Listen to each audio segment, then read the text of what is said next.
Hello everyone, welcome on my YouTube channel. So today we discuss about the nucleus, a topic of the 9th class. ठीक है, तो nucleus क्या होता है? The nucleus, it is the most important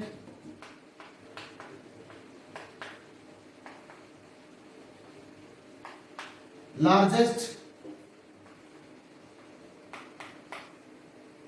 cell component of eukaryotic cells of eukaryotic cell that present in the center, that present in the center, जो centre में क्या होता है, प्रेजेंट होता है. तो जो न्यूक्लियस होता है इसको मोस्ट इंपॉर्टेंट क्यों बोलते हैं? क्योंकि ये न्यूक्लियस क्या करता है, किसी भी सेल की जो मेटाबॉलिक एक्टिविटी होती है उनको क्या करता है, मेंटेन करता है. अगर किसी सेल के अंदर से हम क्या कर दें, न्यूक्लियस को रिमूव कर दें, तो वो कुछ ही टाइम तक क्या करेगी, सर्वाइव कर सकती है, अदरवाइज वो सर्वाइव नहीं करेगी. इसलिए ये क्या है, मोस्ट इंपॉर्टेंट सेल का कंपोनेंट होता है, लार्जेस्ट पार्ट होता है यूकेरियोटिक सेल के अंदर, और प्रेजेंट होता है सेंट्रली, सेंटर के अंदर. ठीक है, तो द फर्स्ट टाइम, तो it is observed bye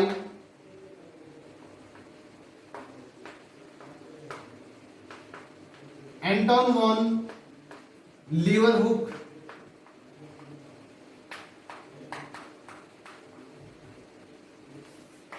in red blood cell. किसके अंदर? आरबीसी के अंदर. इसको ऑब्जर्व किया गया था एंटोन वॉन लीवरहुक के द्वारा. ठीक है, but Robert Hooke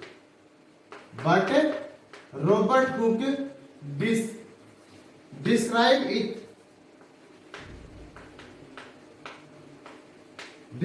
it first time. लेकिन रॉबर्ट हुक ने इसको फर्स्ट टाइम डिस्क्राइब किया था इन द ऑर्चिड सेल्स. किसमें? ऑर्चिड्स की सेल के अंदर. जो ऑर्चिड क्या है, प्लांट है, उसकी सेल में सबसे पहले इसको ऑब्जर्व किया था रॉबर्ट ब्राउन ने, और उसको फिर उसके बाद उसको डिस्क्राइब किया था इन 1831 के अंदर. ठीक है, इन 1831 के अंदर. तो ऑल यूकेरियोटिक सेल्स, जितने भी यूकेरियोटिक सेल होती हैं, हैव न्यूक्लियस. सब में क्या होता है, न्यूक्लियस होता है. But there are some cells which lose nucleus, but there are some cell that lose nucleus at maturity. वो क्या करते हैं, जैसे वो मैच्योर होंगी तो उनका न्यूक्लियस क्या हो जाएगा, लॉस हो जाएगा. ठीक है, जैसे आरबीसी हो गया, मैच्योर आरबीसी. क्या है? Mature RBC. ठीक है, सीड सेल ऑफ फ्लोएम,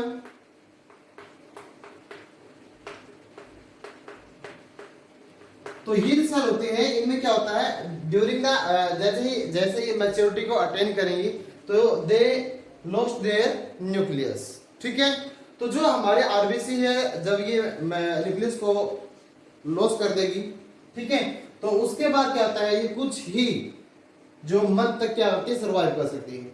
हमारी जो सीड सेल होती है प्लांट के अंदर से, फ्लोएम के अंदर, तो ये कुछ ईयर तक क्या है, सर्वाइव करेगी आफ्टर लूजिंग द या लॉसिंग द न्यूक्लियस. ओके, अगर हम मान लेते हैं जो अमीबा है, एसिटाबुलम होता है, अमीबा होता है, एसिटाबुलम होता है, प्रोटोजोआ होते हैं, अगर इनकी सेल के अंदर से हम न्यूक्लियस को निकाल दें तो ये कुछ ही टाइम के बाद क्या हो जाएंगे, गायब हो जाएंगे. क्योंकि ये जो यूनिसेलुलर जीव होते हैं, इनकी जो मेन जो फंक्शनिंग जो यूनिट होती है वो न्यूक्लियस होती है. अगर उनके अंदर मेटाबॉलिक एक्टिविटी डिस्टर्ब हो गई तो दे कांट सर्वाइव, वो सर्वाइव नहीं कर पाएंगे. ठीक है, तो on the base of nucleus तो क्या था, न्यूक्लियस प्रेजेंट होता है. ठीक है, मोस्टली ऑल यूकेरियोटिक सेल के अंदर ये दो सेल लेकर जाता है. ऐसे जैसे मैच्योरिटी होगी न्यूक्लियस क्या हो जाएगा, लॉस हो जाता है. तो इन सम सेल न्यूक्लियस में बी वन, तो दे आर कॉल्ड यूनिन्यूक्लिएट। क्या बोलते हैं इनको हम? यूनिन्यूक्लिएट बोलते हैं, जो यूनिसेलुलर जैसे जीव हो गया हमारे, ठीक है। कुछ सेल होते हैं जिनको हम बोलते हैं बाइन्यूक्लिएट। क्या बोलते हैं? बाइन्यूक्लिएट। इसमें एग्जांपल है पैरामीशियम,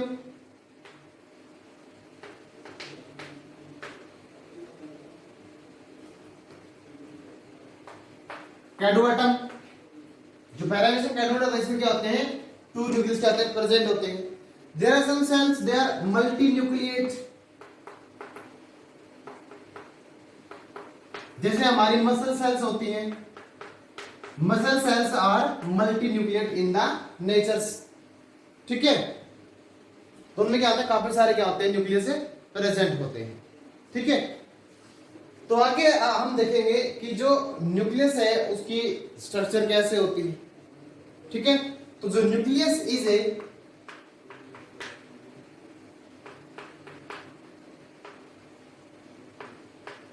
डबल मेम्ब्रेन स्ट्रक्चर।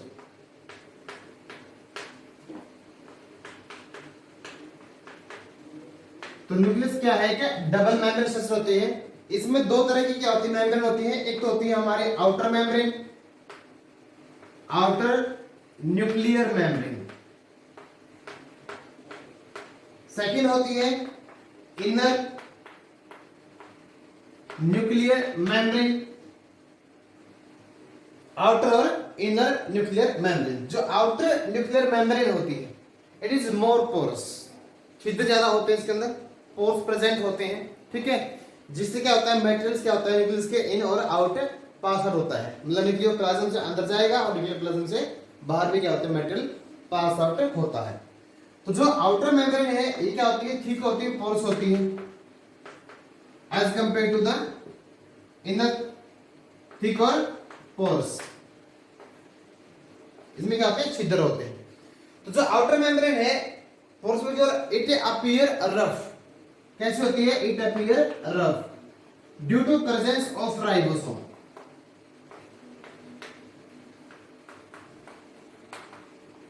तो न्यूक्लियस की जो आउटर मेम्ब्रेन है उसके ऊपर क्या होते हैं? राइबोसोम अटैच होते हैं, जिसके कारण ये इसकी अपीयरेंस कैसे होती है? रफ होती है। सेकंड थिंग क्या होती है? जो outer membrane it also connected with the ER, also connected with the ER regularly. ER होता है एंडोप्लाज्मिक रेटिकुलम। किससे जुड़ी होती है? जो न्यूक्लियस होगा, न्यूक्लियस की जो आउटर मेम्ब्रेन होती है वो क्या होती है? एंडोप्लाज्मिक रेटिकुलम से क्या होती है? जुड़ी होती है, ठीक है। तो उसमें क्या होता है?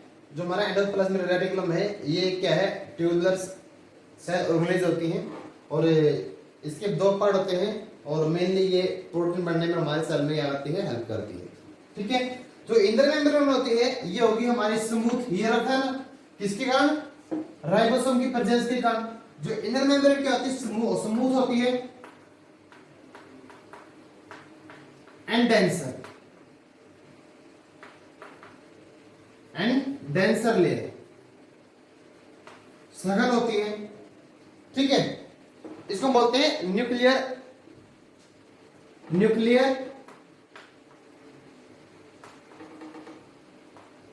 लेमिना।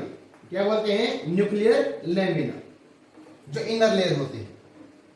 क्योंकि ये जो न्यूक्लियर इनर लेयर होती है, जो ये क्या करती है? जो प्रोटीन फाइबर्स होते हैं उनसे क्या होती है? जुड़ी होती है, ठीक है। जो प्रोटीन फाइबर्स होंगे उनसे क्या होती है? जुड़ी हुई होगी।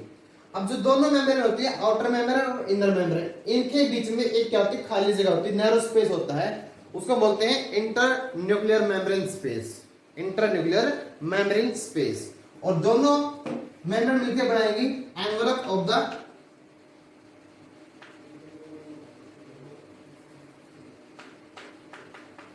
Envelope of nucleus. न्यूक्लियस से क्या करते हैं? एनवेलप की फॉर्मेशन करती है, ठीक है।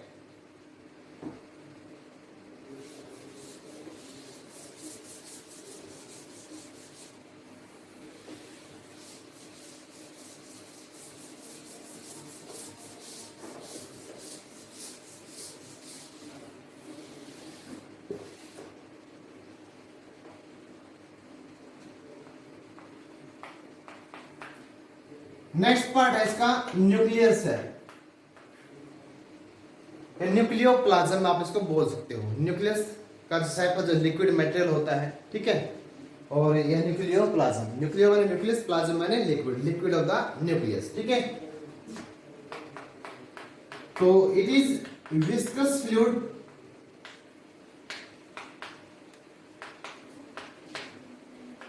present in between the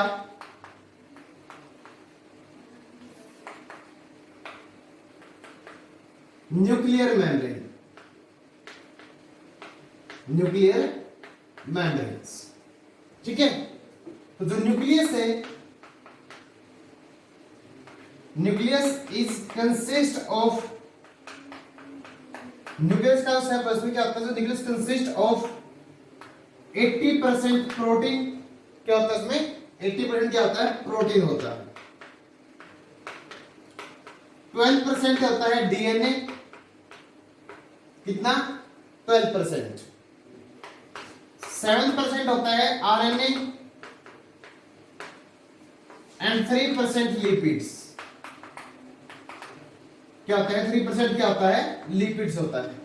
तो जो न्यूक्लियर मेटल होता है उसमें क्या होगा, 80% तो क्या मिलेगा आपको, प्रोटीन मिलेगा, 12% मिलेगा आपको डीएनए, 7% मिलता है आरएनए और 3% मिलता है उसके अंदर आपको लिपिड कंटेंट। क्या मिलता है, लिपिड का कंटेंट, ठीक है।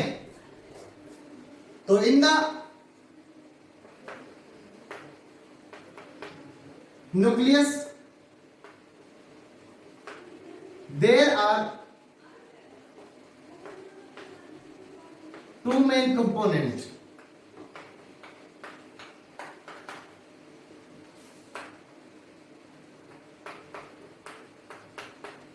एक तो होता है हमारा न्यूक्लियोलस और सेकंड होता है क्रोमैटिन मैटेरियल्स,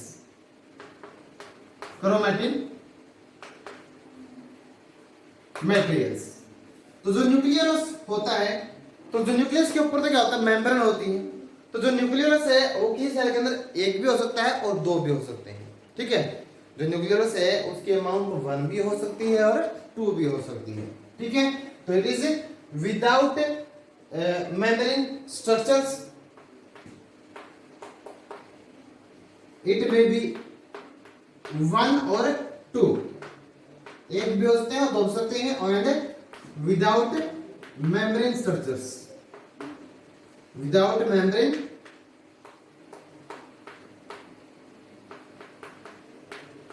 स्ट्रक्चर्स। तो जो न्यूक्लियोलस है it consist of RNA plus protein. RNA का और प्रोटीन का मिलकर क्या होता है, बना होता है। आरएनए हमारे 3 टाइप्स के होते हैं, mRNA, tRNA and rRNA, rRNA. तो हमारा जो न्यूक्लियोलस है इसमें 2 कंपोनेंट मिलेगा आपको, RNA plus protein, RNA plus proteins.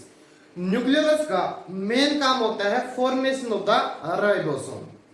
Main काम क्या होगा इसका, फॉर्मेशन ऑफ राइबोसोम। इसलिए न्यूक्लियोलस को हम बोलते हैं factory of the ribosome, factory of ribosome. जो राइबोसोम इसके अंदर बनते हैं, तो इसलिए ये क्या उसकी राइबोसोम की क्या है, फैक्ट्री है।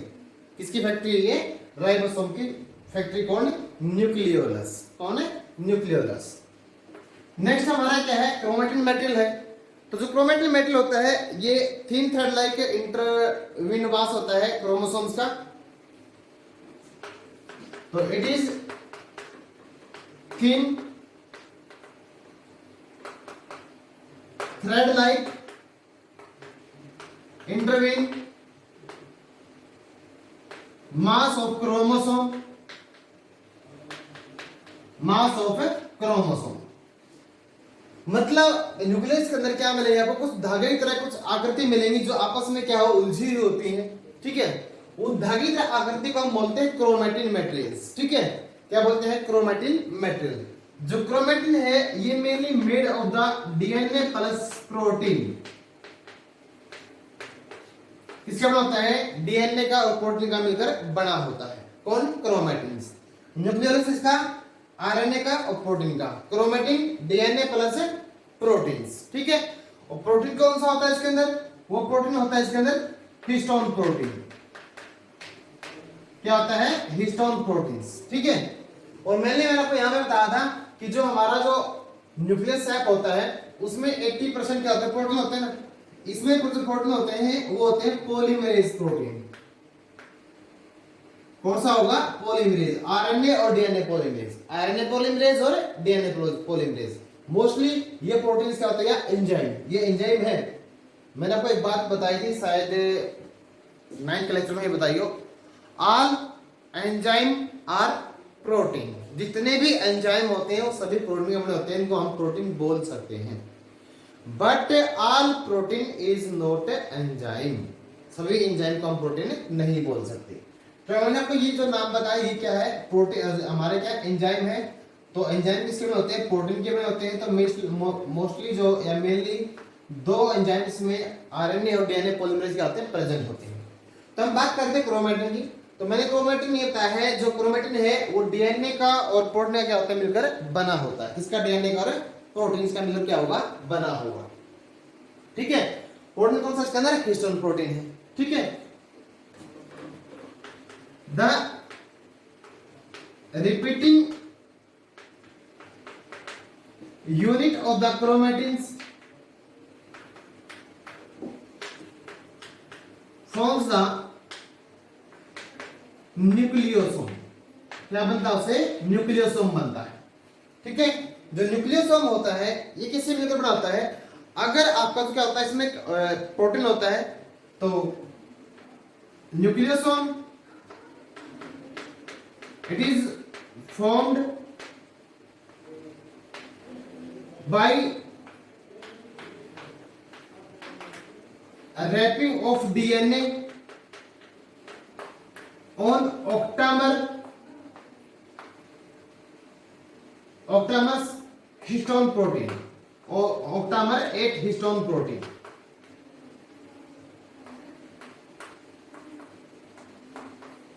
तो जो ऑक्टामर हिस्टोन प्रोटीन है इसको हम बोलते हैं कोर पार्टिकल। क्या बोलते हैं, कोर पार्टिकल्स, ठीक है। क्या बोलते हैं इसको हम, कोर पार्टिकल्स बोलते हैं। अब मान लीजिए क्या होता है, इस तरह से आपको बीड्स के रूप में क्या मिलेंगी, जो स्ट्रक्चर है अपीयर होती दिखेंगी। तो ये क्या होता है, हमारे जो स्मॉल स्मॉल यूनिट होते हैं जो आपस में जुड़ी होती हैं, ये क्या किसको रिप्रेजेंट करती है, न्यूक्लियस के अंदर न्यूक्लियोसोम को किसको रिप्रेजेंट करेंगे, न्यूक्लियोसोम, ठीक है। तो न्यूक्लियोसोम आपस में जो यूनिट होती है वो क्या होती है, डीएनए लिंक से क्या होती है, जुड़ी होती है। किससे जुड़ी होती है, डीएनए लिंक, मतलब small small part of the DNA या small small segment of the DNA. जो डीएनए के छोटे छोटे टुकड़े हैं वो आपस में क्या करेंगे, क्रोमेटिन मेटल को जोड़ते हैं और उससे क्या बनता है, हमारा न्यूक्लियोसोम बनता है, ठीक है।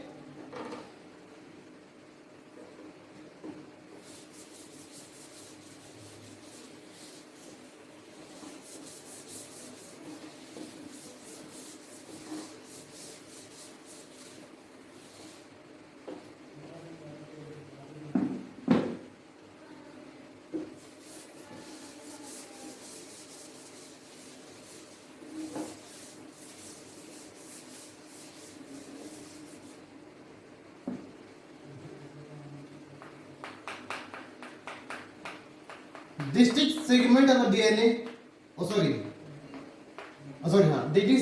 distinct segment of the DNA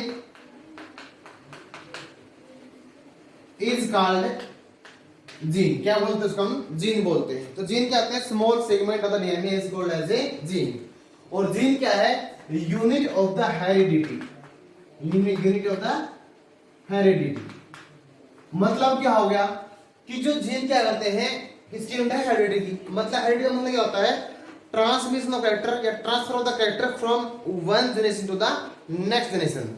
मतलब एक पीढ़ी से गुणों का नेक्स्ट पीढ़ी में ट्रांसफर होना वो किसके कारण होता है, जीन के कारण होता है। क्या होता है, किसके ऊपर होता है, जीन के कारण, ठीक है। और जीन क्या होता है, small segment of the DNA is called as a gene बोलेंगे।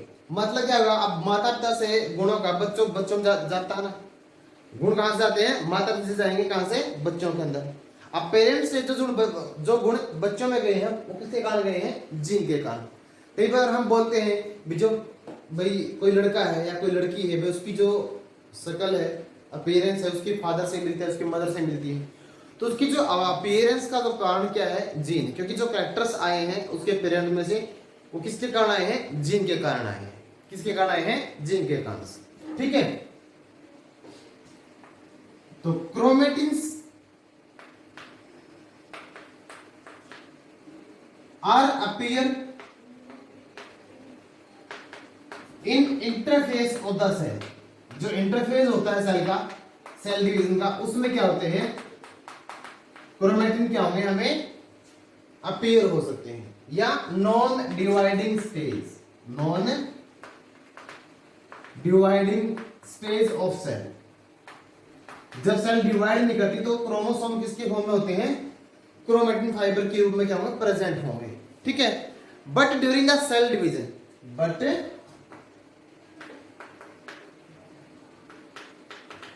but during the cell division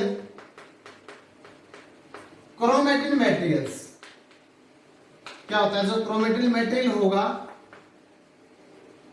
gate condensed, वो सिकुड़ जाएगा, मतलब संगठित हो जाएगा, ऑर्गेनाइज हो जाएगा, कंडेंस हो जाएगा। और सिकुड़ने के कारण क्या होगा? अगर कोई मतलब इतनी पतली चीज है, ये कंडेंस होके क्या हो जाएगी? मोटी हो जाएगी। और तब क्या होते हैं?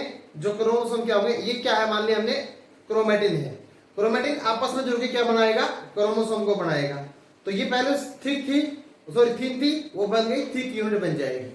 तो मैंने ये बोला है जब सेल का डिवीजन होगा क्रोमेटिन फाइबर, जो क्रोमेटिन का जो मटेरियल है गेट कंडेंस्ड, वो कंडेंस हो जाएगा and appear thick in the form of chromosomes, in the form of chromosomes। तो क्रोमोसोम्स की फॉर्म में क्या होता है? दिखता है। अब ये देखो, हमारा जो क्रोमेटिन था वो किसका बना था? डीएनए का प्लस प्रोटीन का। अब डीएनए जो क्रोमेटिन है उसके सिकुड़ने से क्या बनता है? क्रोमोसोम बनता है। तो क्रोमोसोम पे किसके बने होंगे?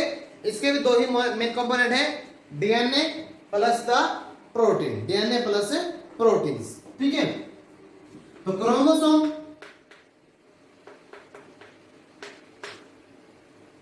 कैरी द जीन, क्रोमोसोम के ऊपर क्या होते हैं? जीन होते हैं, क्योंकि डीएनए हो गया ना, और डीएनए की सुपर को क्या बोलते हैं? जीन बोलते हैं। तो chromosome carry the gene, chromosome के ऊपर क्या होते हैं? जीन होते हैं, और वो क्या करते हैं? Help in transfer of the character from one generation to the next generation.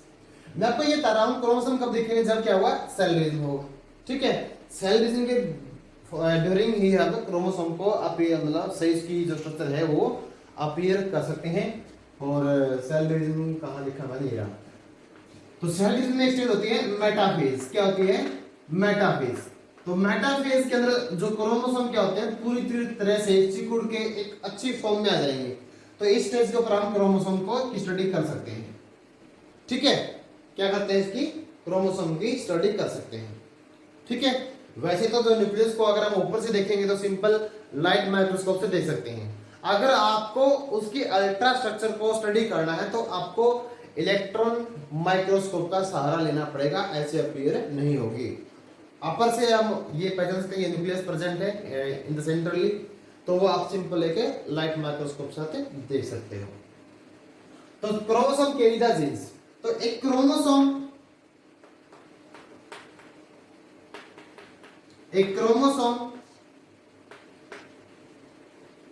generally made up of two arms that are joined by centromere और प्राइमरी कंस्ट्रक्शन।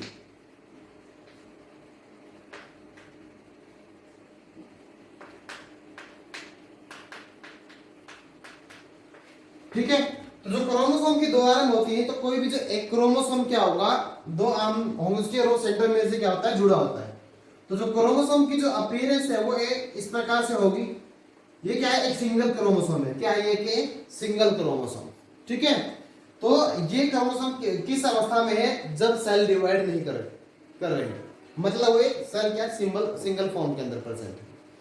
जब ये क्या होगा, इसका रेप्लिकेशन होगा ड्यूरिंग सेल डिवीजन। क्या होगा, इसका रेप्लिकेशन होगा। क्या होगा, रेप्लिकेशन, मतलब इसकी दो कॉपी बनेगी। तो क्या होगा, जो दो क्रोमोसोम है वो एक सिंगल सेंट्रोमियर से क्या होते हैं, अटैच होते हैं। तो उसकी जो अपीयरेंस है आपको इस प्रकार से दिखेगी।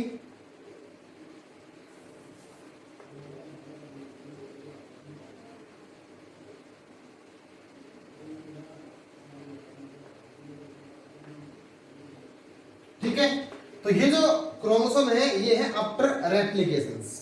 अब ये जो दो क्रोमोसोम होते हैं क्या होते हैं, सिमिलर होते हैं, इसलिए इनको बोलते हैं सिस्टर क्रोमैटिड्स। क्या बोलते हैं, सिस्टर क्रोमैटिड्स। जब डिवीजन हो जाएगा तो सेल के अंदर क्रोमोसोम क्या हो जाएंगे, अलग अलग हो जाएंगे ना।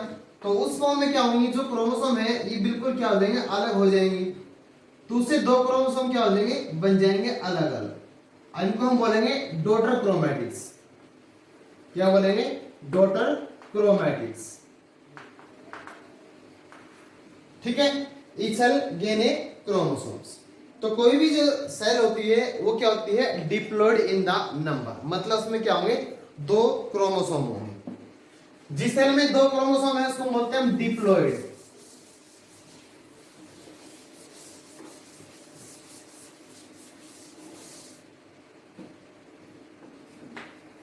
If a cell has two set of chromosome, chromosome के दो सेट हैं, called diploid. Diploid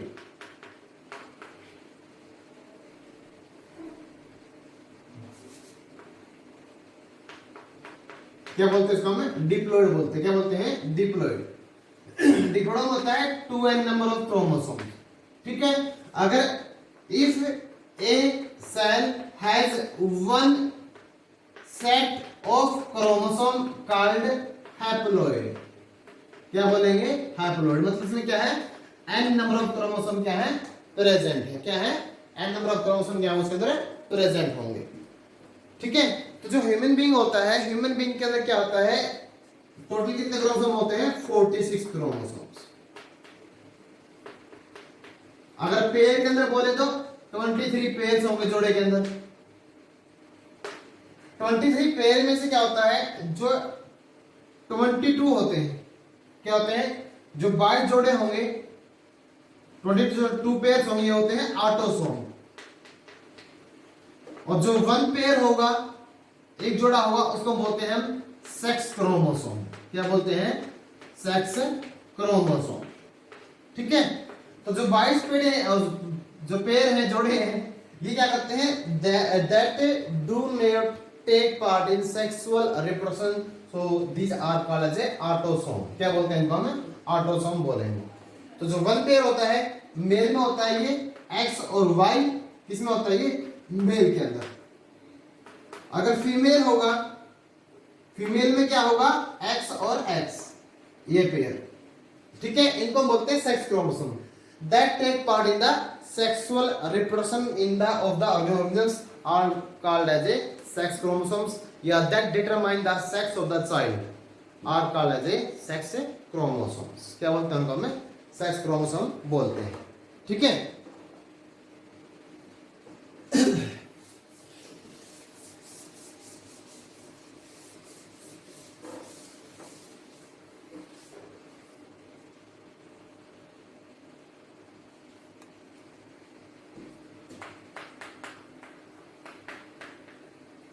function of the nucleus, nucleus के काम क्या क्या होते हैं, सेल की growth and metabolism.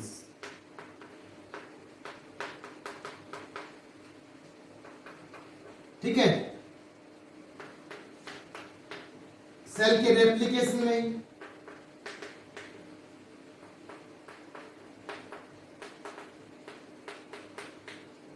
Ribosome formation के अंदर,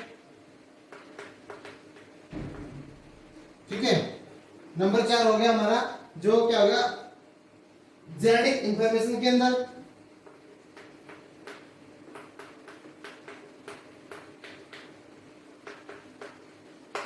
और फिफ्थ है वेरिएशन।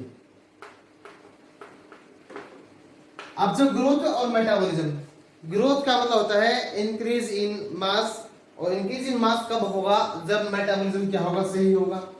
मेटाबॉलिज्म सब सही कब होगा, जब एंजाइम वगैरह क्या मिलेंगे, बनेंगे, सही बनेंगे। एंजाइम बन गए सही, एंजाइम के सही बनने से जो हमारी एक्टिविटी होती है, बायोलॉजिकल एक्टिविटी होती है, वो क्या होगी, बॉडी के अंदर सही परफॉर्म होंगी। अगर वो एक्टिविटी सही परफॉर्म होती है तो उससे क्या बनेगा, कोई प्रोटीन्स बनेगा, कोई अदर चीज बनेगी जो हमारी बॉडी की ग्रोथ के लिए क्या होते हैं, जरूरी होती है। ठीक है, तो मेटाबॉलिज्म के लिए जो इंस्ट्रक्शन है वो कहां से आती है, न्यूक्लियस से आती है।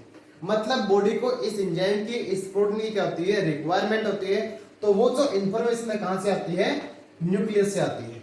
ठीक है, सेकंड क्या है, सेल के रेप्लिकेशन के अंदर जब भी कोई सेल क्या होती है अंडर डिफरेंशिएशन जाती है, तो वहां पर क्या होता है, जो हमारा न्यूक्लियस क्या करेगा, अपनी एक कॉपी और बनाएगा, जिससे सेल क्या हो जाएगी, सेल के रेप्लिकेशन में क्या मिलती है, हेल्प मिलती है। मैंने आपको पहले बताया था राइबोसोम क्या होता है, जो न्यूक्लियस होगा ना,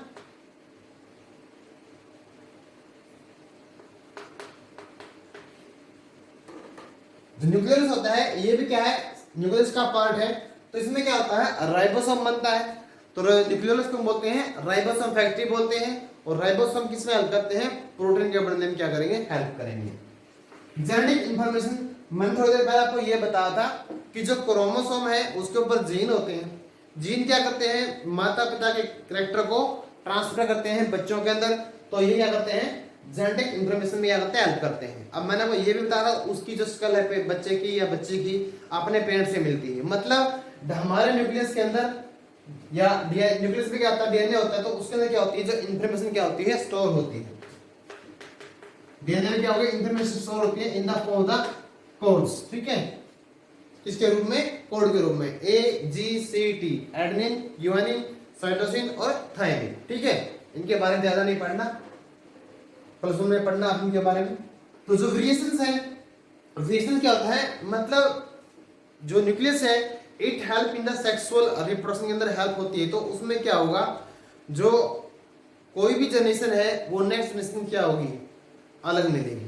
तो वेरिएशंस किसके कारण आएगी, अगर डीएनए में कोई चेंज हो गया, ठीक है, एनवायरनमेंट के कारण भी हो सकता है, क्रॉसिंग ओवर के कारण भी हो सकता है, मतलब आफ्टर में intermixing of the chromosomes, chromosome आपस में मिलेंगे, उसको बोलते हैं क्रॉसिंग ओवर बोलेंगे। तो जिसके कारण क्या होता है, वेरिएशंस आती हैं, क्या आती है, वेरिएशंस। और वेरिएशन से क्या होता है, ओरिजिन ऑफ क्या होता है, न्यू स्पीसीज होता है, origin of a new species takes place. ठीक है, तो ये जो लेक्चर था हमारा आज तक ये न्यूक्लियस के बारे में था। ठीक है, और आई होप आपको पसंद आया होगा। ठीक है, तो प्लीज जितना हो सके मेरे चैनल को सब्सक्राइब करें, लाइक करें और शेयर करें। ठीक है, थैंक यू।